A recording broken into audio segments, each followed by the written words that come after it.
Road നിർമ്മാണം പാതിവഴിയിൽ നിലച്ചതോടെ പൊടിശല്യത്താൽ വീർപ്പുമുട്ടുകയാണ് കോഴിക്കോട് ചേളന്നൂരിലെ നിരവധി കുടുംബങ്ങൾ. പൊടിപടലവും രാസപദാർത്ഥവും ശ്വസിച്ച് രോഗികളാവുകയാണ് ഇവിടെയുള്ളവർ. റോഡ് നിർമ്മാണം വേഗം പൂർത്തിയാക്കണമെന്നാണ് ആവശ്യം. സമയബന്ധിതമായി പൂർത്തീകരിക്കുമെന്ന ഉറപ്പിൽ തുടങ്ങിയ നിർമ്മാണം എങ്ങുമെത്തിയില്ല. നിർമ്മാണം വൈകുന്നത് പ്രദേശവാസികൾക്കുണ്ടാക്കുന്ന ദുരിതം വലുതാണ്.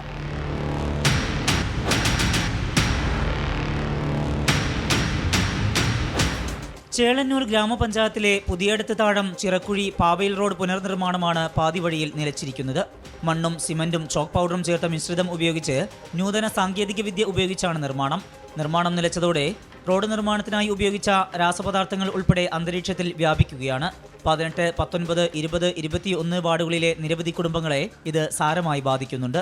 എൻ്റെ മെഡിക്കൽ റിപ്പോർട്ട് ഞാൻ അയച്ചിട്ടുണ്ട്. ഇവർക്ക് പിന്നെ പഞ്ചായത്തിലേക്ക് അയച്ചിട്ടുണ്ട്. മെഡിക്കൽ റിപ്പോർട്ട് പ്രധാനമന്ത്രി ഗ്രാമീണ സടക്ക് യോജനയ്ക്ക് അയച്ചിട്ടുണ്ട്. മനുഷ്യാവകാശ കമ്മീഷൻ അയച്ചിട്ടുണ്ട്. ഇത്രയും സ്ഥലത്ത് ഞാനത് എഴുതിക്കൊണ്ട് അയച്ചുകൊണ്ട് നിൽക്കുകയാണ്. ആരും ഈ കെമിക്കൽ ശ്വസിക്കുന്നതിനെ പറ്റി ആരും ഒരു റിപ്പോർട്ട് ഇന്നുവരെയും ചെയ്യുന്നില്ല.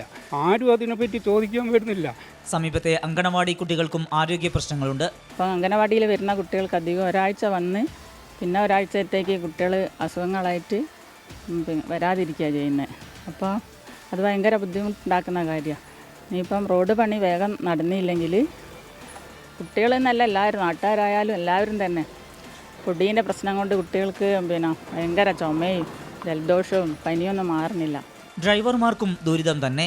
ഓട്ടോക്കാർക്ക് ഭയങ്കര ബുദ്ധിമുട്ടാണ്. കാരണം എന്ന് പറഞ്ഞിട്ടുണ്ടെങ്കിൽ ഇതിൻ്റെ വണ്ടിൻ്റെ പിന്ന് പോയാലൊക്കെ ഞങ്ങൾക്ക് ഒരുപാട് മെയിൻ്റനൻസ് വർക്കാണ് വരുന്നത്.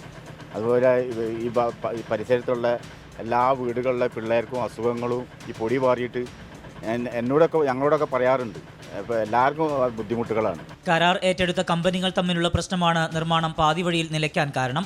വിഷയത്തിൽ ഇടപെടണമെന്നാവശ്യപ്പെട്ട് മനുഷ്യാവകാശ കമ്മീഷനിൽ ഉൾപ്പെടെ നാട്ടുകാർ പരാതി നൽകിയിട്ടുണ്ട്. നിർമ്മാണ പ്രവർത്തനങ്ങൾ വൈകുന്നതിനാൽ ഇവിടെ ഓരോ ദിവസവും രോഗികളുടെ എണ്ണം വർദ്ധിക്കുകയാണ്. ബന്ധപ്പെട്ടവരുടെ അടിയന്തര ഇടപെടൽ ഉണ്ടായേ മതിയാകൂ. കോഴിക്കോട് നിന്ന് അഭിലാഷ് പള്ളിക്കരയ്ക്കൊപ്പം സമീർ സി മുഹമ്മദ്, 24. പൊതുജനം കഴുതയല്ല സാർ. ഈ പൊടി കാരണം ഈ റോഡ് സൈഡിലുള്ള ആളുകൾക്ക് താമസിക്കാൻ പറ്റാത്ത സ്ഥിതിയായിട്ടുണ്ട്. കെമിക്കൽ കൂടിയ ഈ പൊടി ശ്വസിച്ച് എല്ലാവർക്കും അസുഖം, ഇല്ലാത്തവർക്ക് പോലും അസുഖം വരികയാണ്. എനിക്കാണെങ്കിൽ ബ്രോങ്കൈറ്റിയാസിസ് എന്ന് പറഞ്ഞ അസുഖമുണ്ട്. എത്രയോ കാലങ്ങളായി നമ്മളൊന്നും വണ്ടി ഇപ്പം നന്നാക്കുന്നില്ല. കാരണം വണ്ടീൻ്റെ മുകളിൽ പൈസ കയറ്റാനേ കിട്ടുന്ന പൈസ ചിലവാകുന്നുള്ളൂ.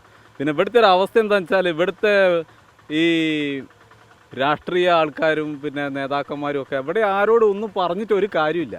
നമ്മളിപ്പോൾ എല്ലാ കാര്യങ്ങളിലും ഇവിടെ ആരോട് എന്ത് പറയണം എന്നുള്ള ഒരവസ്ഥയിലാണ്. എപ്പോൾ ശരിയാവും എന്നറിയില്ല. ഞങ്ങൾക്ക് എത്രയും പെട്ടെന്ന് ഒന്ന് നല്ല രീതിയിൽ റെഡിയായി കഴിയും. ഒന്നുമില്ലെങ്കിൽ പഴയ രീതിയിലായി കിട്ടിയാലും കുഴപ്പമില്ലായിരുന്നു. അത്രയും ബുദ്ധിമുട്ടിലാണ് റോഡ് ഇപ്പോൾ. എത്രയും പെട്ടെന്ന് ശരിയായി കിട്ടുക എന്നുള്ള ഞങ്ങളുടെ ആവശ്യങ്ങൾ. ഇനി വീണ്ടും സമയത്തൊരു തെരഞ്ഞെടുപ്പൊക്കെ വരുന്ന സമയത്തായിരിക്കും രാഷ്ട്രീയ പ്രമുഖരൊക്കെ വരിക. ആ സമയത്ത് നമുക്ക് അവരോടൊന്നും പറഞ്ഞു ഇപ്പോൾ അവരൊന്നും ഒരു പാർട്ടിക്കാർ ഇതിനു വേണ്ടി ഇടപെടുന്നില്ല. നമ്മുടെ റോഡ് നന്നാവാൻ വേണ്ടിയിട്ട് പഞ്ചായത്താണെങ്കിലും എല്ലാ പാർട്ടിക്കാരും വഴി കൊടുക്കുക. എന്താണെന്നൊന്നും മനസ്സിലാകുന്നില്ല.